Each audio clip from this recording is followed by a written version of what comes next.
is Danny Kaiser, and although this is only my sophomore year here at the Fisher Poets Gathering, in that very short time, it's become very special to me, and that is because this is my home.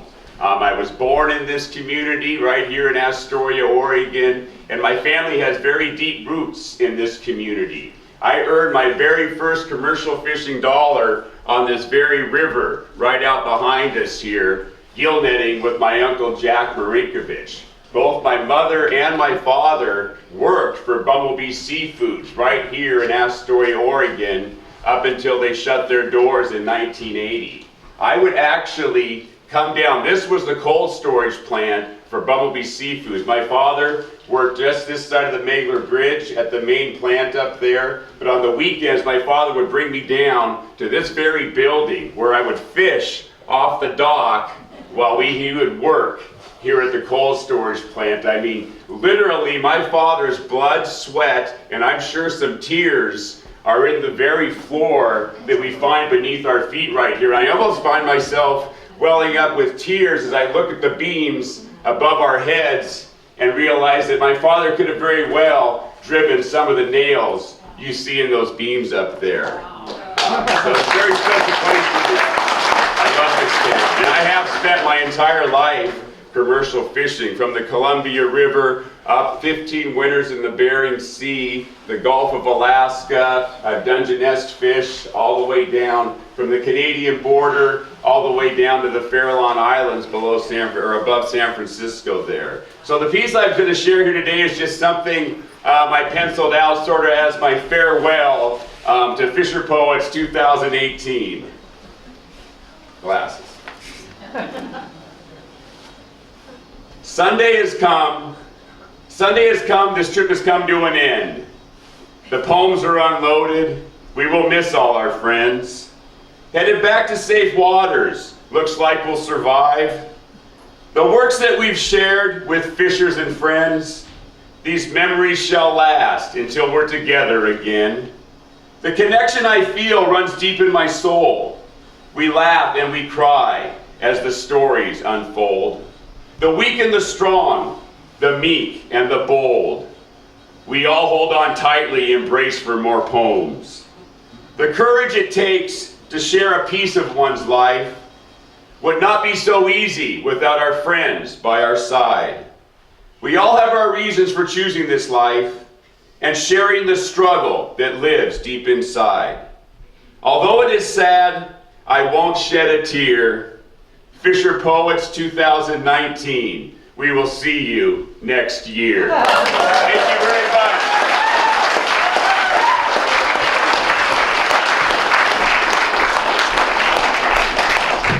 All right, I get 3 minutes at the mic, but only 30 seconds total with Nazina Elizabeth here. People always ask about her, so I wanted to bring her up. She's big enough to be an extinct spring hog. That would have been processed right here in Cannery.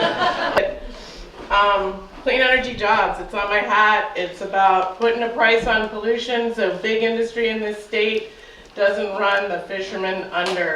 Yeah. And, I'm so proud of the work Brad Warren's done with the working group on seafood and energy, drafting what's one bill 1507, but it's going to make a big difference, and it's going to live or die this week.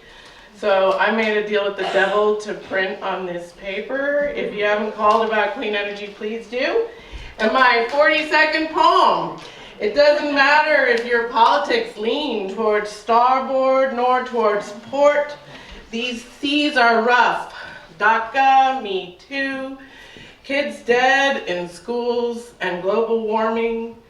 These times are like a gravel road of 60 miles all turned to washboard, except we got no wheels and no spare tire. We're a vessel lost at sea, which means when we go down, we all go down together. So bait those hooks and coil that tub to toss off astern despite storm warning. Find the strength of something when it's needed most. But till you're done with what needs doing, don't yet raise a toast.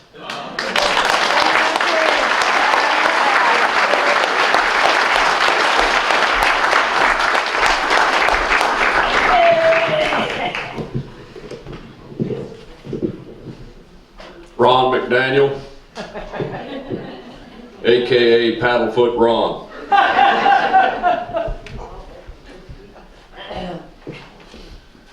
The writing workshops at Fisher Poets are fantastic, or so I thought. Reflecting back, I can't believe I didn't see the pattern. If anyone could learn to write poetry, it would be tantamount to a chicken in every pot. Average people writing poetry, scandalous. Hence, workshops were created as the Tower of Babel for art. The foundation of this Tower of Confusement is prose. So I offer this pose to explain competitive prose, a prose, the origin and derivative for the word propose. Nothing good comes from propose. This poem was entered into the poetry contest. To be precise, in the way of an artist, this was the umpteenth annual contest. Lurking in the shadows was a diabolical plot to rid this gathering of a big-hatted stranger. And like a classic Shakespeare strategy, the schemers were closest to him. The cowboy translation of the famous Latin line in Julius Caesar, "Et tu, Johnny B?" And Mo, meaning most of everything. A name that traces back to Delilah, which means take most of everything. And Pat, my dear friend Pat Dixon, who so gallantly tried to sacrifice himself last night for my sake. Do you really think you're safe among these Confederates? Beware the Ides of March, Pat. 4 nautical words must be used, simple enough, but now the plan is hatched. The poem can't rhyme. And it must end with a rhymed couplet. That sounds like an obscure fitting for a hydraulic hose. And finally, the rule to ensure his demise, a 60-second time limit. So the poem. Cowboy, the mythical hero of the West. A land where your given name gives way to a more descriptive alias. Names like Cactus Pete, Snake Eyes Johnson depict the toughness of this American icon. That's why they named him Paddlefoot Ron. Since hanging around fishermen, he's gone plumb loco. He's 1 coil short of a full lariat. He don't even talk the same. Take a starboard at the next intersection. Or when he shouted, "Watch the bull on your port side." Gimp Johnson never saw it coming. Paddlefoot Ron, a fitting moniker for a dude that hangs with fishermen. Disgusting. What's next? Herding sheep? Or trading in his saddle for a washboard and doing laundry for rich bankers?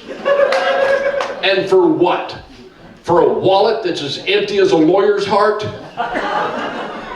But alas, the traitor gets his just deserts as the Fisher Poets plot against him.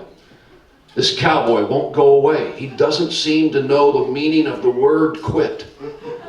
That's it, they said. He doesn't know the meaning of most words. We'll require a poem that doesn't rhyme and use some nautical terms. And the coup de grace, said John, will require a rhymed couplet.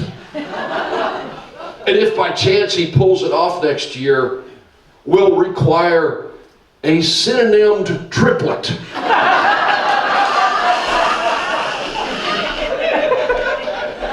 As Mo took a bite of her apple, she smiled, knowing his weakness, as she placed the stopwatch in her pocket.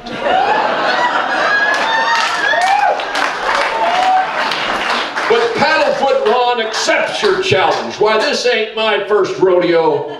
So bring on your couplet, bring your pentamic meter, your juxtaposition, bring your highfalutin fancy discourse, because I'll mount your sun-fishing literary bronc and I'll ride him like he was a kid horse.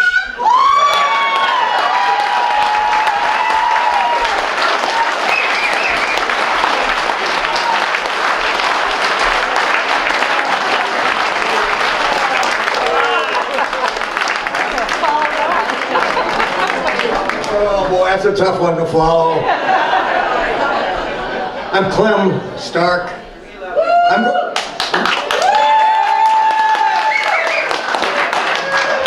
I'm going to throw you a change-up. I'm going to read a baseball poem.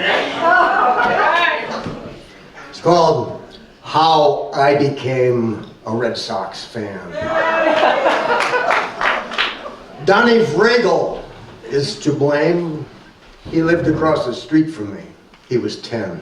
I was 9. He was Catholic. I was Lutheran.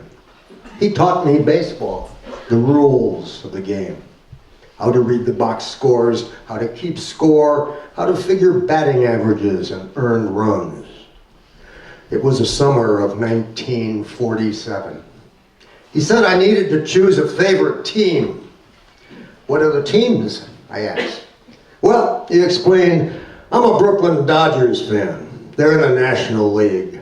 You should pick a team in the other league, the American League, where last year the Boston Red Sox won the pennant.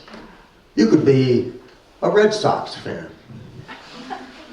Okay, he said. And that was that. Of course, I didn't know then about Johnny Pesky's botched relay, allowing the Cardinals' Enos Slaughter to score all the way from first on a single with the winning run in the 7th game of that 46 World Series. Nor was I prepared 2 years later for the cockamamie reasoning of the Red Sox manager who, on a hunch, he said, named Denny Galehouse, a bottom-of-the-barrel bullpen pitcher, to start against the Indians in the deciding one-game tiebreaker at the climax of the 48th season. Nearly 70 years later, today, mid-September 2017, the Red Sox clinging to a 3-game lead with the Yankees close behind, I can still feel myself in Miss Maroney's 6th grade listening to that game. And the years to follow, the list goes on, almost too painful to enumerate. The Bucky Dent pop fly home run over the Green Monster at Fenway in '78. The ground ball through Bill Buckner's crippled legs in '86 against the Mets. If you know baseball, you know these stories. And if you don't, I'm here to tell you this utter, passionate, benighted, inconsequential silliness is all because of Donnie Vragel.